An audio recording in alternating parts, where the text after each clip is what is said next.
आप सब मीडिया के दोस्तों का शुक्रगुजार हूं कि बहुत शॉर्ट नोटिस पे आप यहां आए और इस प्रेस कॉन्फ्रेंस में आपने शमूलियत की।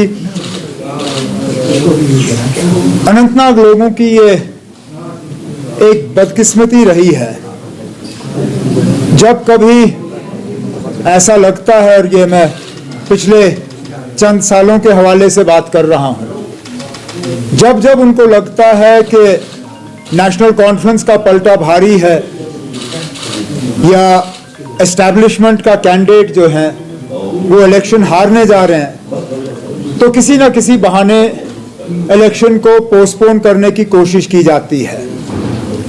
अगर आप दोस्त याद करें तो 2017 में भी ऐसा ही एक साजिश के तहत अनंतनाग असेंबली हल्के के लोगों को जो है डिसएनफ्रेंचाइज किया गया था।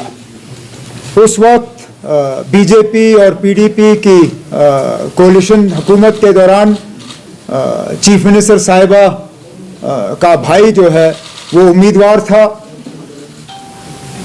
इलेक्शन हारने के चंद दिन पहले इलेक्शन कमीशन के साथ एक साजिश रचा के अनंतनाग असेंबली हल्के के इलेक्शन को जो है लास्ट मोमेंट पे पोस्टपोन किया गया, और वो दिन और ये दिन उसके बाद वहां इलेक्शन हुआ नहीं।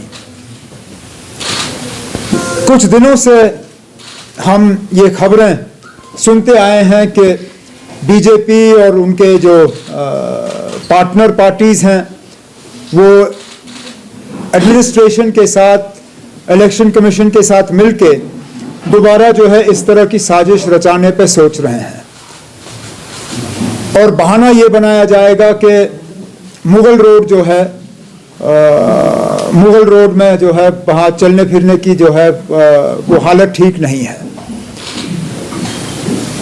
नेशनल कॉन्फ्रेंस के तरफ से मैं इलेक्शन कमीशन को ये अपील हम करें या उन्हें हम वार्न करें कि इस तरह का कदम उनको उठाना नहीं चाहिए। डिमांड हर पार्टी के तरफ से नहीं आई है। अगर आप जो इलेक्शन कमीशन की तरफ से जो जम्मू कश्मीर एडमिनिस्ट्रेशन को जो चिट्ठी गई है वो भी एक अजीब चिट्ठी है।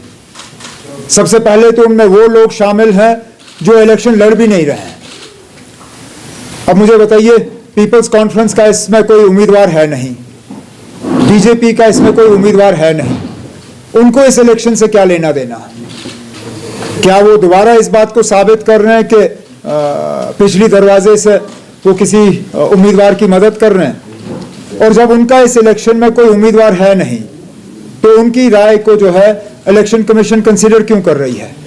कल को अगर मैं कोई तमिलनाडु को लेकर चिट्ठी लिखूं या केरला को लेकर चिट्ठी लिखूं या महाराष्ट्र को लेकर चिट्ठी लिखूं, तो क्या इलेक्शन कमीशन उसका नोटिस लेगी? तो अगर मेरी चिट्ठियों का इन जगहों पर नोटिस नहीं लिया जाएगा तो साउथ कश्मीर, अनंतनाग, रजौरी की सीट पे उन पार्टियों का जिनका कोई उम्मीदवार नहीं है उसका नोटिस क्यों लिया जा रहा है? और फिर इस लिस्ट को बड़ा चढ़ा के पेश करने के लिए एक पार्टी का दो बार जिक्र होता है, एक पार्टी के सदर के नाम के लिहाज से और उसके बाद सिर्फ पार्टी के लिहाज से। तो अगर आप इन को निकालने का काम करें तो इसमें चंद ही तो नाम बचते हैं। और वैसे भी आज अगर आप देखें रास्ता खुला है, आने जाने में कोई रुकावट नहीं है। चलिए, अगर एक आध दिन बारिश पड़ भी जाती है तो इतना कोई रास्ता खोलना जो है इतना मुश्किल है नहीं। और अगर मेरे खुद के उम्मीदवार हैं, ये खुद कहते हैं कि अगर किसी वजह उनका प्रोग्राम जो है मुगल रोड से नहीं होता तो इनको कोई परेशानी नहीं है, ये रियासी से होते हुए इलाके में पहुंच के वहां अपना कैंपेन का शेड्यूल जो है वो चालू रखेंगे। तो इलेक्शन कमीशन जो है उनका फर्ज बनता है कि वो हर पार्टी जो है उनकी व्यूज़ को कंसिडरेशन में लाएं। अगर हमारे व्यूज़ को नज़रअंदाज किया जाता है तो उसका सीधा सीधा मतलब हम ये निकालेंगे कि जो है एक सोची समझी साजिश के तहत वहाँ इलेक्शन के साथ जो है खिलवाड़ करने की कोशिश की जा रही है। और ये चीज़ जो है लोग इसको बहुत इसका जो मायने निकलेगा वो अच्छा नहीं होगा। अब आपके अगर कोई सवाल है तो मैं सवाल printed, as soon as it's printed we will send it to the election commission and we will release it to all of you as well. So what? I can't tell because I don't see how, I mean, in what way they feel that they will benefit themselves, but clearly let's accept that the BJP doesn't do anything that it doesn't see a benefit to itself from. The fact that all its subsidiary parties are included in this list, including those parties that have not fielded candidates in this election, tells you everything you need to know as to why this conspiracy against the voters of Anantnag Rajouri Parliament constituency has been hatched. But we will, as a party, take a very dim view of a decision that postpones this election. There is absolutely no need to postpone the election, even if for some reason the Mughal Road closes for a few hours. If they can keep roads to Kargil open, if they can keep roads to Gurez open, if they can keep roads to Tangdhar open, if they can keep roads to Keran open, if the road to Matsil can be kept open, then there is absolutely no reason why this road cannot be kept open, unless of course the administration wants to join in this conspiracy to tinker with the mandate of the people of Rajouri and Anantnag Parliament constituency. तो peoples conference ने यहाँ पे की कि request अपनी party से हमें यहाँ पे नॉर्थ कश्मीर में सपोर्ट किया जाए और उन्होंने वहाँ पे इनको सपोर्ट किया है, मतलब अपनी पार्टी के कैंडिडेट को। कैसे आप उनके उस देख रहे हैं उस चीज़ को जो उन्होंने यहाँ पे?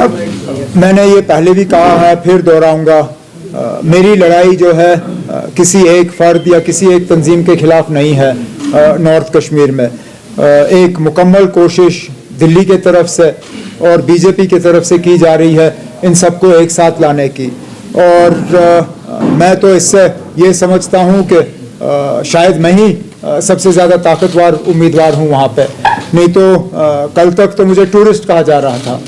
अब बजाय मुझे ये समझाइए ना, आप अगर टूरिस्ट को हराने के लिए ये सब करने की ज़रूरत है तो जाहिर सी बात है कि टूरिस्ट ने उनको बहुत ज़्यादा डराया हुआ है।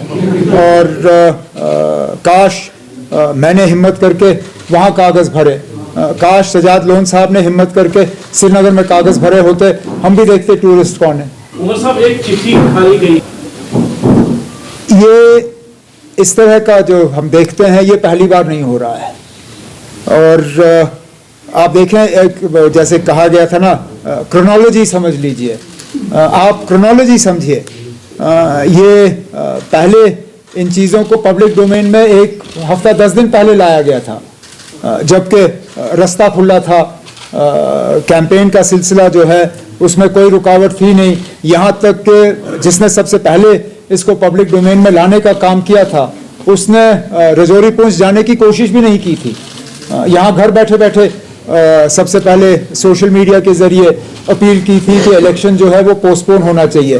और आप देखिए ना, अब ये लोग किन से मिलके ये सारा कुछ कर रहे हैं। बीजेपी अपनी पार्टी जिनका कोई उम्मीदवार, पीसी जिनका उम्मीदवार इस मैदान में है नहीं, उनके तरफ से इस तरह का अपील करना, उससे शायद आप ये समझ सकते हो कि इलेक्शन कमीशन पे बहुत ज़्यादा दबाव बनाने की कोशिश की जा रही है।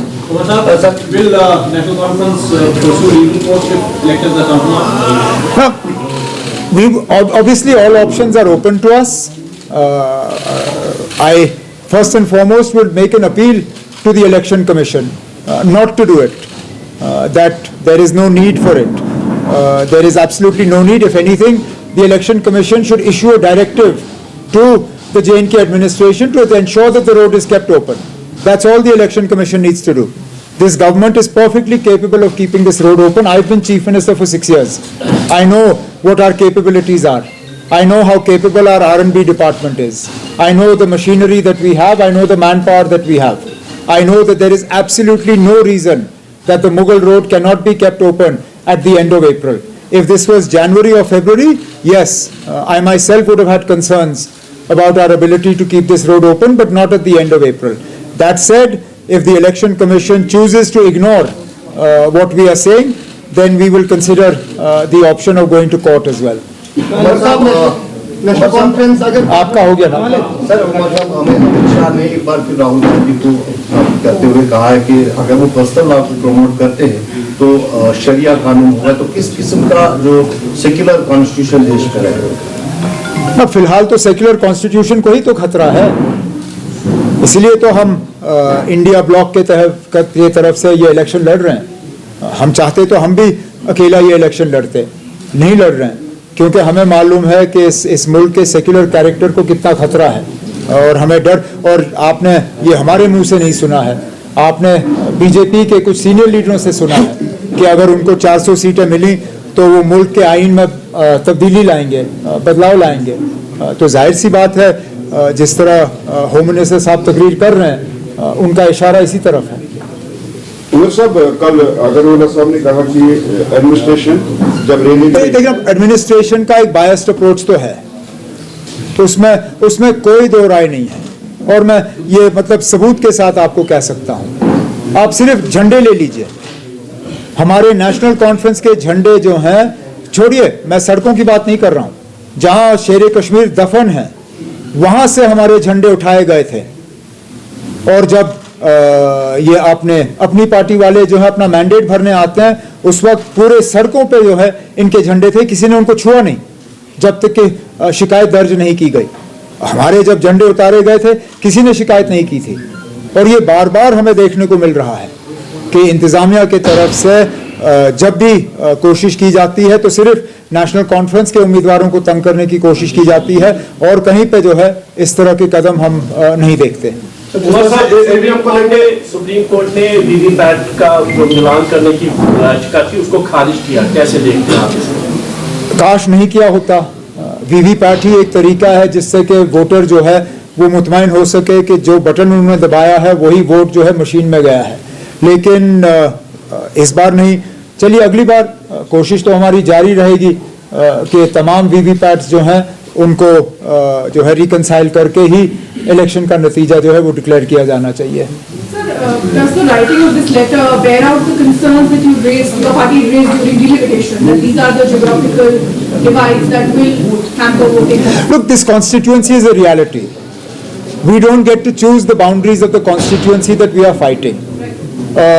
Otherwise, all of us, we fail to understand the logic of this boundary of this particular constituency. But that is something that only the Delimitation Commission can answer for. As a party contesting this election, we don't get to choose the boundaries of the constituency that we want to fight. We have to fight the constituency that we are given. And therefore, that is what we are doing, and that's what we'll continue to do. EVM को लेकर सवाल उठ रहा है sir. में गुजर बकरवाल जो है वो कश्मीर माइग्रेट करता है, आपको लगता है कुछ सबोटेज करने के लिए ऐसा किया जा रहा है, वोटिंग को स्टॉप करने के लिए? जाहिर सी बात है, पोस्टपोन करने का ये भी एक मकसद है कि एक बहुत बड़ा तबका हमारी आबादी का जो है उनको डिसएनफ्रेंचाइज किया जाएगा। बहाने कई सारे हैं जो इस्तेमाल किए जाएंगे, लेकिन मकसद यही है, क्योंकि बीजेपी की जो पार्टियां हैं जिनको वो मदद कर रहे हैं, उनको ये इलेक्शन जो है उनको लग रहा है कि हारने वाले हैं। और बिल्कुल जैसे मैंने शुरू में कहा, 2017 में भी बीजेपी को लग रहा था कि वो इलेक्शन हारने वाले हैं, और पीडीपी की मदद करने के लिए उन्होंने उस वक्त इलेक्शन पोस्टपोन कराया। इस बार भी इनको लग रहा है कि ये इलेक्शन हारेंगे और मियां अल्ताफ साहब ये इलेक्शन जीतेंगे, तो इसलिए ये जो है ये रुकावट जो है हमारे रास्ते में डालने की कोशिश की जा रही है। वैसे हमारी अपील रहेगी कि पोस्टपोन ना हो। अगर किसी वजह हमारी बात को नज़रअंदाज किया जाता है, तब भी हम मतलब बढ़ चढ़ के जो है अपनी कामयाबी के लिए जो है काम करेंगे, और कामयाबी की उम्मीद जो है तब भी हमारी रहेगी। ओके।